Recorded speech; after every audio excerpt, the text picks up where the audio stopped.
Okay.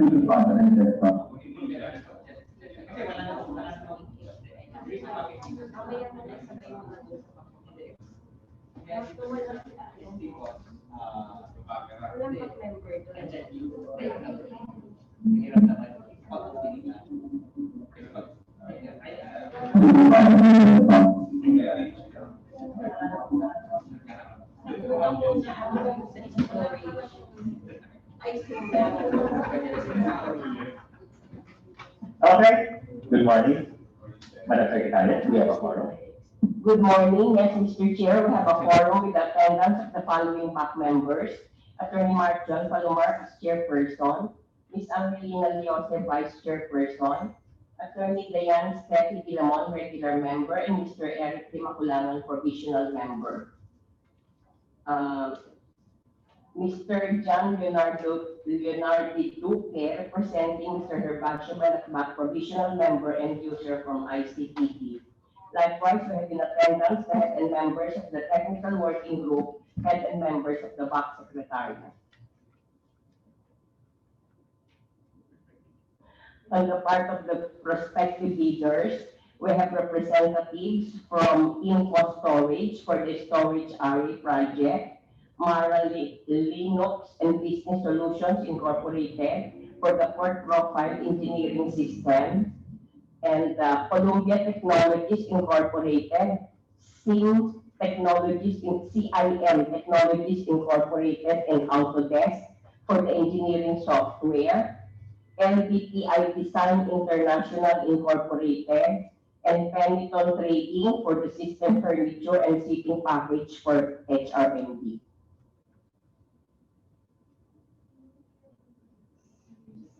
Okay, thank you. President for going, Chair of the forum, HO-BAC-PGCS number 055/2020 come to order. Okay, time to get scheduled today.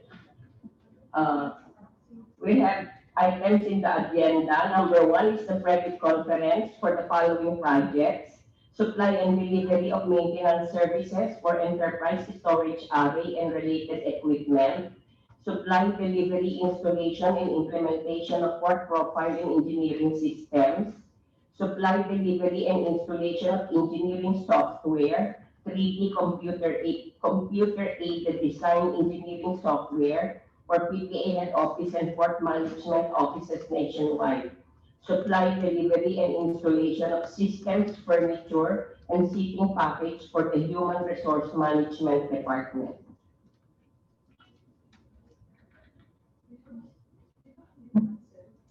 Thank you. And if there are objections, let's proceed to the sole item right in the previous conference. Let's proceed with the first one. Supply, delivery, and maintenance services for enterprise storage array and related equipment. Can we invite the prospective bidders? Via Zoom. Via Zoom. They're all via Zoom. Okay. Info storage. Only info storage? Yes, sir. Okay. Who's the representative of, who will be the spokesperson for info storage? It's me, sir, Jojo Sioson po, sales manager of Info Storage. Okay, do you have any questions? Okay, sir, first one, do you accept digital signatures for the certification to be issued by the OEM?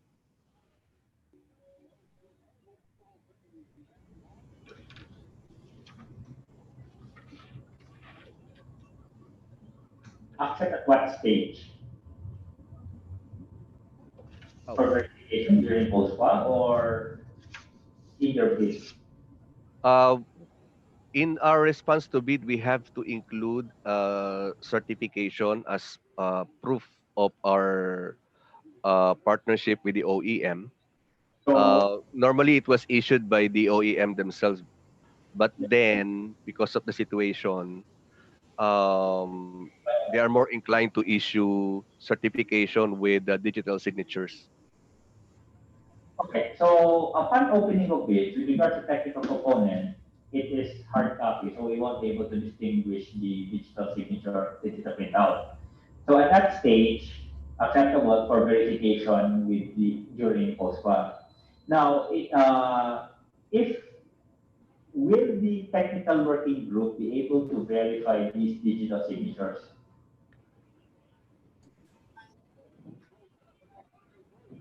Upon post-qual. Usually we email the signatory and verify the authenticity of the certification. So with that answer, acceptable yung proposal nila. Yes, Mr. Chair. Okay. It's subject to the post-qualification. Okay. So during post-qualification, they will be verifying the authenticity of the submitted documents during the opening of bids.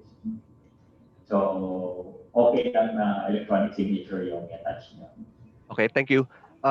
Second, sir, dun po sa mga templates, especially for the template with title, for goods offered from abroad and for goods offered from within the Philippines. Sir, is this template applicable for services maintenance bidding? May equipment pa to. Well, there's an equipment aspect of this. So you will have to fill up the form according to the source of the equipment. But for services, hindi mo fill up yun. Kasi sir, isip ko po, we cannot determine which equipment kasi normally spare parts lang po yung ipoprovide namin if there's a need.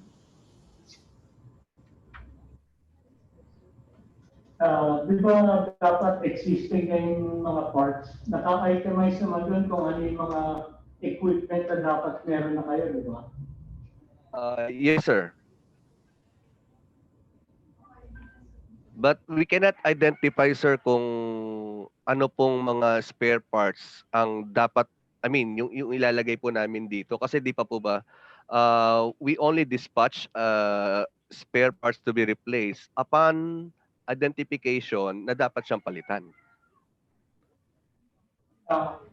Correct. Pero di ba doon sa document, dapat meron kayong, for example, may brocade, meron gano'n, di ba? Naka-itemize naman siya doon. So, dapat yung mga naka-itemize na yun, meron kayo. I mean, sir, paano po namin ilalagay dito yun? Do we need to specify the amount of the equipment? Kasi sir, di ba ano lang po, yun nga po, yung nasa amin po kasi is mostly spare parts po ng mga equipment.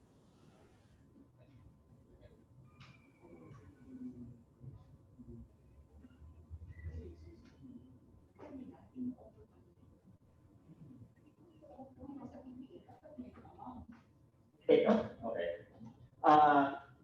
Yung procurement natin, may contract price, may ABC. Tapos, may equipment requirement, may services, pero may equipment aspect with regards parts which break down. So, is that part of the offer sa kanila, sa computation nila with regards the bid nila?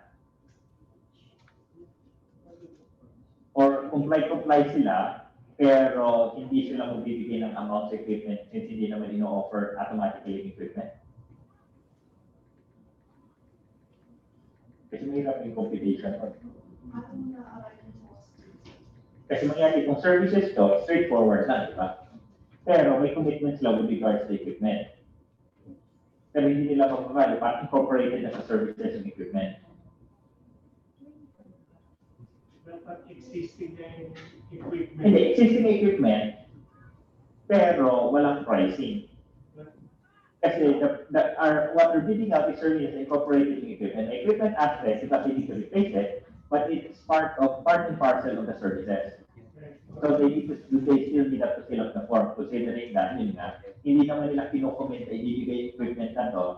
Their commitment is, if a part breaks, okay, the technical aspect, we have these parts.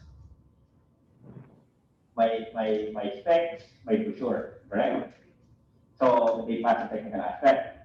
However, when we get to the financial aspect, hindi naman nila kinocommit na ibigay yung equipment. Kasi hindi naman itong lista ng equipment, hindi natin sinasabi, ibigay mo sa amin ito. What we're procuring is their services for their maintenance service for our storage, enterprise storage array. The related equipment is part and parcel of the maintenance services. So it incumbent upon us requirement that they have this equipment. But they need to price the equipment considering na hindi naman lahat yan mapupunta sa atin. So parang basically, they're hedging na hindi naman, we have all this equipment but we won't be able to use all this equipment. So they still need to fill up the form. Considering that. Kailangan nila presyohan yung each and every equipment, eh hindi naman nila i-compute yan, but that is not part of what they're offering. Hindi na sir, huwag na lang nilang fill up na yung dalawang forms, either for goods offered from abroad and goods offered within the Philippines. Mag-provide na lang sila ng different, separate na price schedule for the services, sir, kung paano sila come up with yung bid offer nila. What form do they use? Any form, sir, kasi hindi naman yung POR nag-require ng form. So they just break down ilang months ganito Yes, per sir. month. So that's, do you understand that? So you don't fill up the form with regards goods kasi you're not offering the goods. Okay. So, the technical working group will need a basis to determine how you came up with your bid. So basically, it's a per month service. Okay Correct? po. Tama ba? Yes. Yeah. Yes, sir. Pero sir, meron yata tayong schedule for delivery na nakalagay doon is 12 months after the receipt of notice to proceed. Can we follow na lang po yung schedule na yon?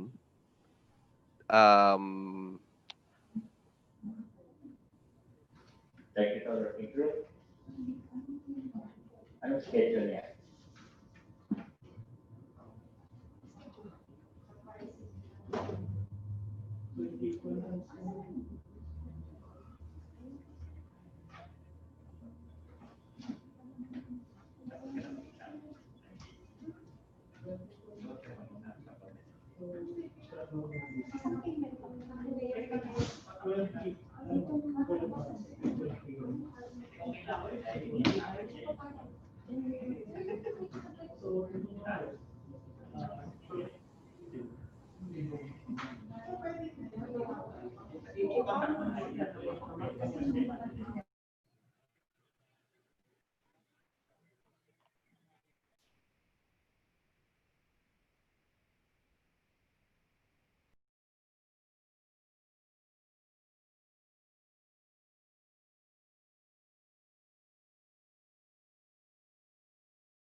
Best solution versus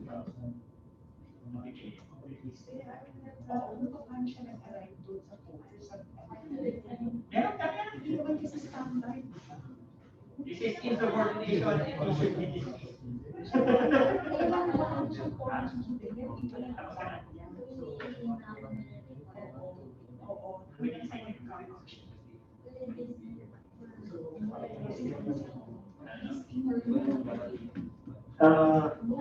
gawa nila kayo ng form na nakalist na lang doon, month 1, magkano, month 2, magkano, month 3, hanggang month 12. Ganun na lang. So yung ina-expect yung payment sa inyo. Parang basis lang ng breakdown. For example, nag-offer kayo ng, di ba, ang bid, ano na ito, 3.2. Nag-offer kayo 1.2. Kunyari lang.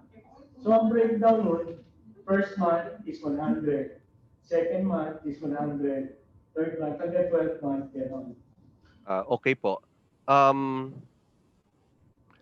Would you accept also, sir, yung standard template po na ginagamit namin for coating maintenance services?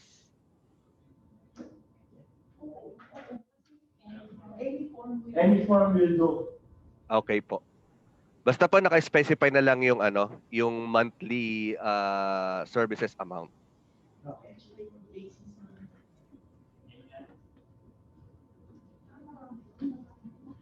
Rule of thumb, if we have a required form, you use that form to indicate on that form. If there is no required form and you need to give data, you can use any form. All right. Thank you, sir. Third question po, what day po kami pwedeng bumili ng bid docs for this bidding? Secretary. Sir, Monday to Friday, you can buy the documents at the back office, the fifth floor. Okay po. Thank you po.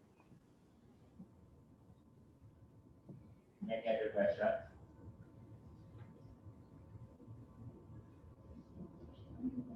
Okay na. No more questions? So far sir, yan po muna. If meron pa po sir, siguro i-email na lang po namin. Okay. So this one is the last day in which we will be able to address your questions. Should they send something right?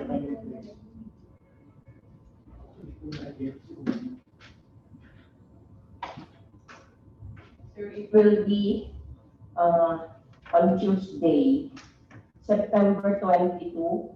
That will be the last day for filing your queries, your Okay, so did you get that? If you have queries in writing, the last day you will be able to address them, particularly if they require changes in the DOR is Tuesday, September 22. Okay, noted sir.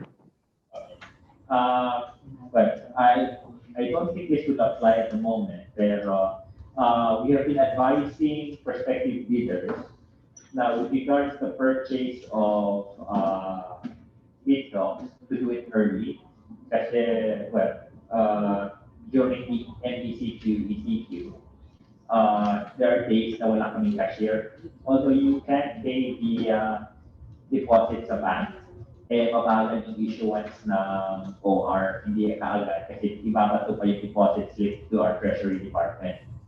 So, if you purchase it on the day of submission of bids, baka magkakaroon ng delay, hindi kayo aabot sa deadline.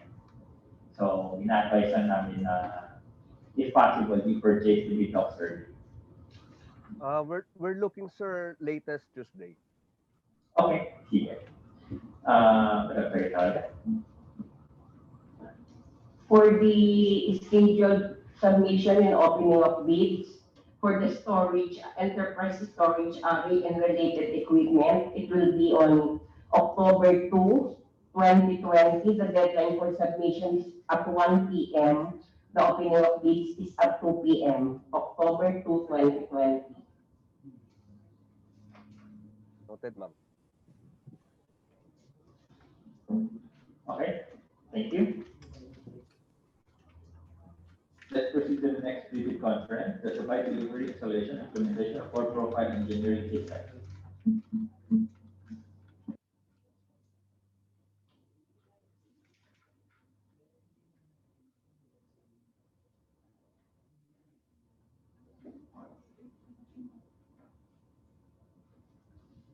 Secretary Ryan.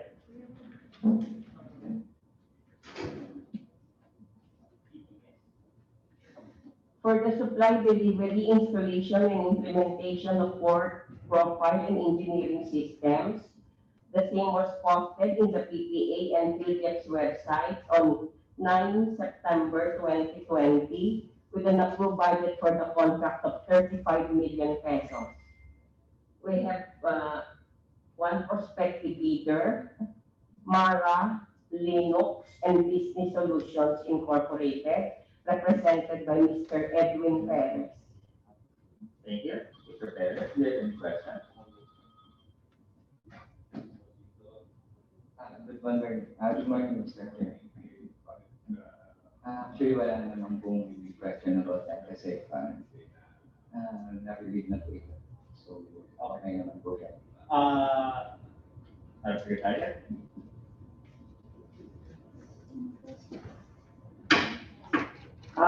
Please be informed that the deadline for the submission and opening of bids for this project is on October 6, 2020. The deadline for submission is at 9 a.m., while the opening of bids is at 10 a.m., October 6, 2020. Thank you. Let's proceed to the next visit conference, the respective bidder. Supply to different installation of engineering software.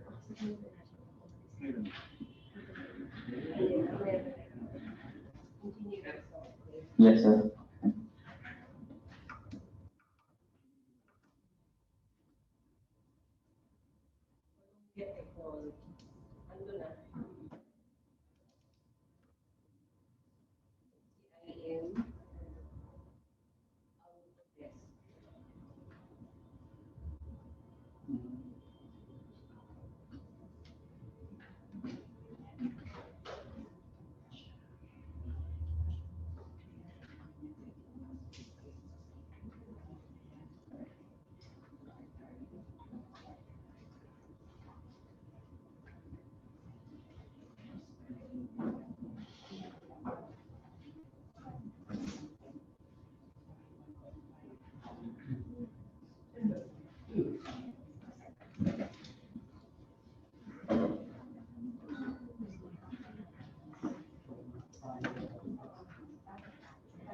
Okay, Secretary. The supply, delivery, and installation of engineering software, 3D computer-aided design, engineering software for PPA head office and port management offices nationwide was posted in the PPA and PhilTech's websites on 9 September 2020 with an approved budget for the contract of 36 million pesos. We have prospective bidders, first from Columbia Technologies Incorporated, represented by Ms. Aisa Mendoza and Virgin Mendoza. Okay. Let's call them one by one. Ms. Aisa Mendoza, Do you have any questions?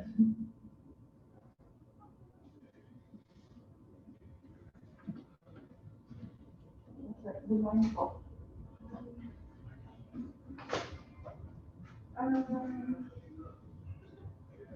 Sir, alam regarding po sa payment terms, ang nakalagay kasi sir, ay sa bid docs niya sa terms of reference po. Payment shall be made in 3 equal payments for every year of the subscription. Ano ibig sabihin nito, sir? Yearly po kayo magbabayad or buong 3 years po yun? Kasi naka 3 years subscription po tayo eh. Isang buo. Kumbaga.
Okay, we will take your comment at the advisement. Nakalagay sa terms of reference is 3 equal payments. So, I have been informed that what you're purchasing is a 3-year subscription. Hence, the payment should be in one lump sum. So we'll discuss it at the back and we'll issue a necessary bid bulletin if so needed. Okay? Any other questions? Sir, regarding delivery, nakalagay ko sir, head office and PMO's offices po. Ano po ba yun sir? Kada branch ay kada PTA office, mag-deliver kami dun para i-install yung license or main office na po? Kasi via email, remote access naman po is pwedeng i-install yung license. So pag kasi kailangan namin ng list kung ilan po yung license per office ng PTA, Kasi medyo may additional costing kasi yung side namin pag ganun po. Di ba yung download? Tapos may license key na. I-install lang yun eh. Paano hindi ko sila Kaya dapat pwedeng dito lahat. Batman goods yan? Pag physical goods ata yung nalagay. We will also take that under advisement and issue the necessary bulletin if so decided. Okay, any other questions?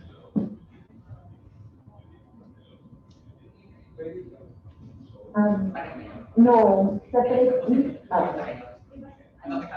Hindi po.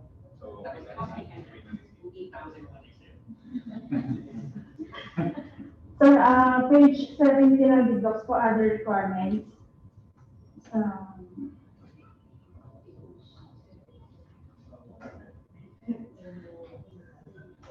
The bidder must submit a manufacturer's authorization letter for the bidder to supply the goods under this contract. Sir, may request po na i-consider yung back-to-back certificate, which is from this manufacturer to distributor to reseller. Kasi po wala po kasing direct na certification from manufacturer po eh. So dadaan talaga sila sa distributor po, but before sa amin. Anong nakalagay sa QR?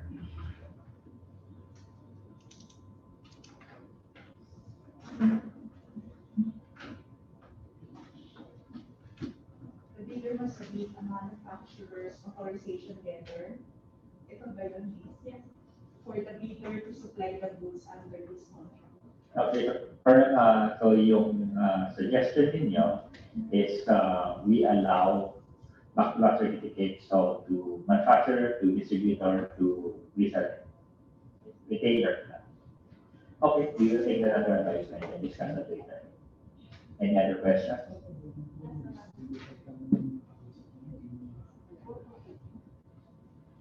Sir, last po, regarding single largest completed contract. Supply, delivery, and installation of 3D CAD software. Kasi sir, yung nakalagay sa requirement nyo.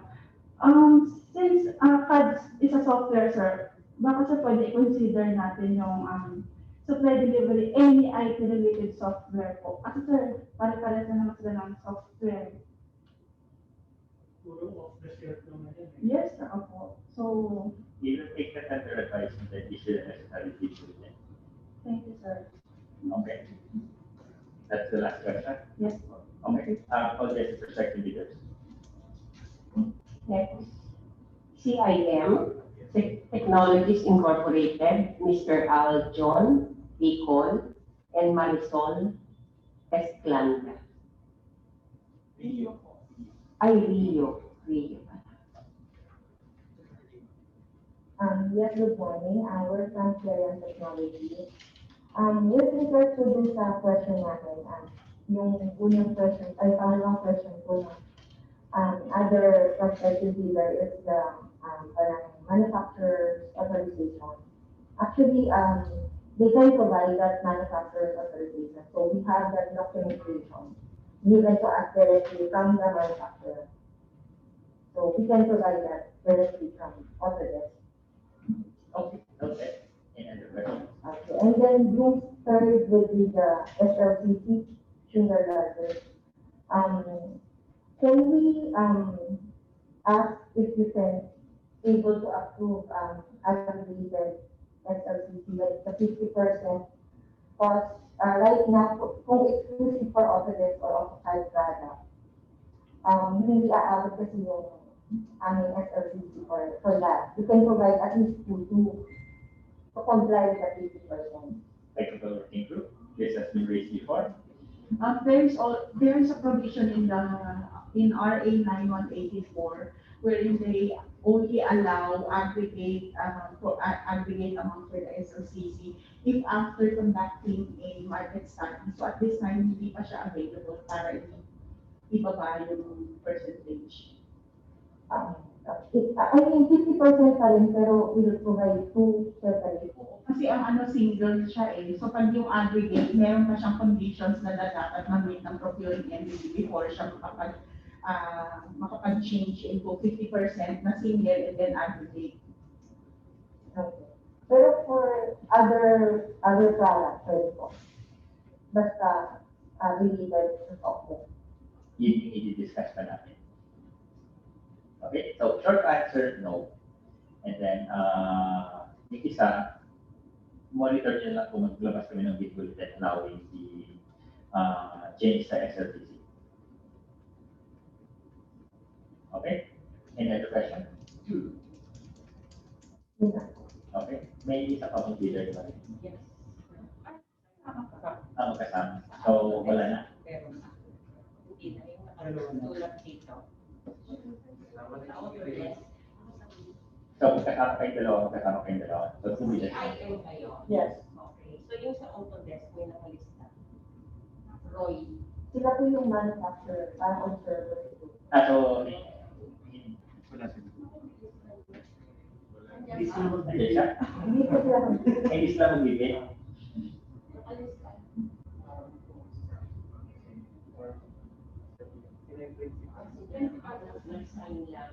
Okay. Sige. Para Secretary, may relevant dates.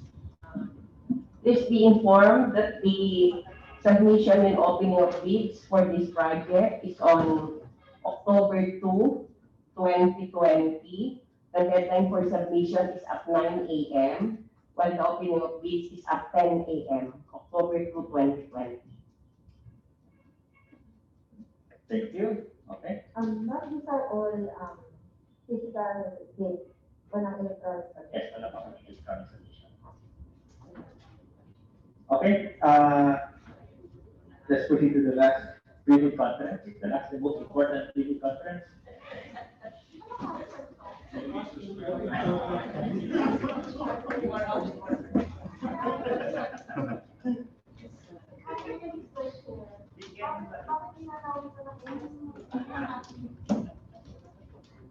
That's why I'm giving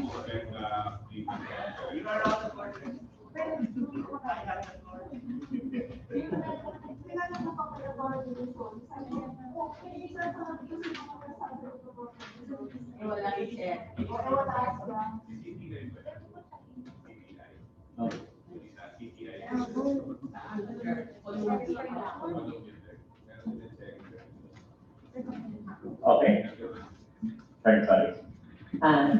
For the next project, supply delivery and installation of systems, furniture, and seating package for the Human Resource Management Department. The same was posted in the PTA and Williams websites on 9 September 2020 with an approved budget for the contract of 3 million pesos. Okay. What perspective leaders? We have prospective leaders from LBPI Design International Incorporated, represented by Ms. Agnes Takasa. Yung ano ba? Good morning. Ayan. Great.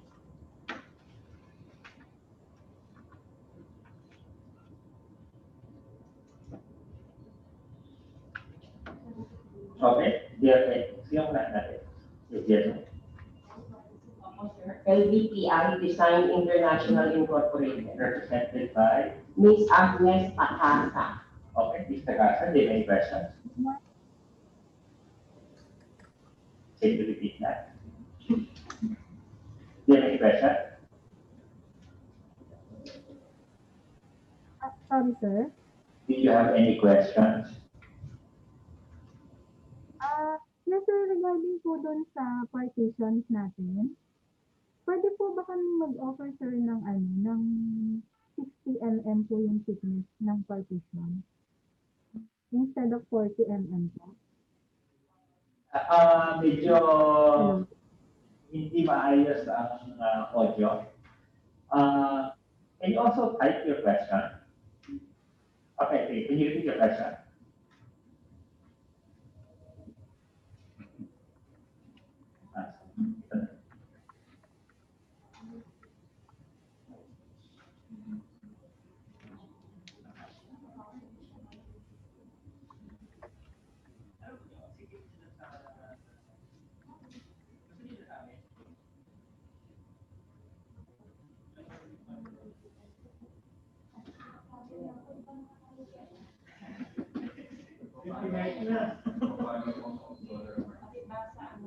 Pwede lang yan. Sabi. Pwede po ba mag-offer ng 6 mm thickness na partition? 60 mm. 6 cm sa partition. Ano ba yung nakalagay sa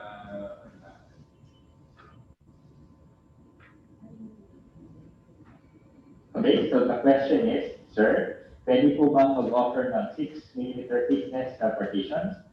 40 mm lang ang nakalagay sa TOR. 40 lang? And the answer is? Yes or no? We can accept that So minimum yung 40. minimum yung 40. Okay, minimum yung 40. Kasi maliit lang naman yon, so it will not affect the floor area. May maximum ba? So may within the range. Basta yung minimum natin, we don't have a maximum, but our minimum thickness of partition is 40 millimeters. So yung division. Ano? Ay, yun nakalagay.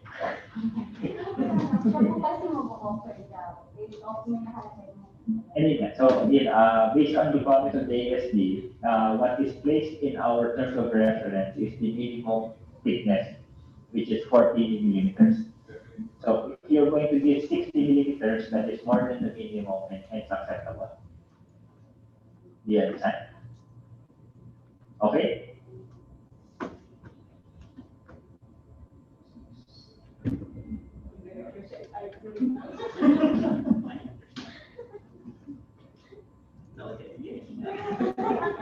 Do you have any other questions?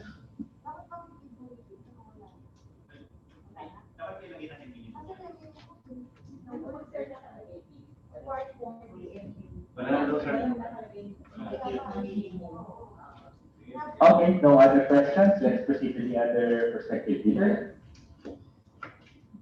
The next prospective leader from Peliton Trading, Miss Mercy Canyaveral.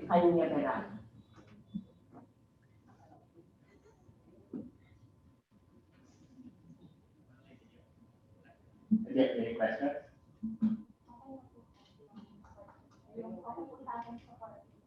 Okay. So, ano sa you might have the relevant dates.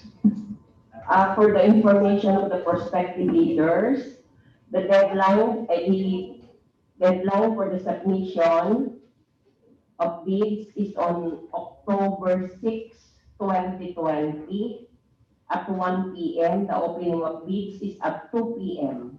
October 6, 2020. Okay.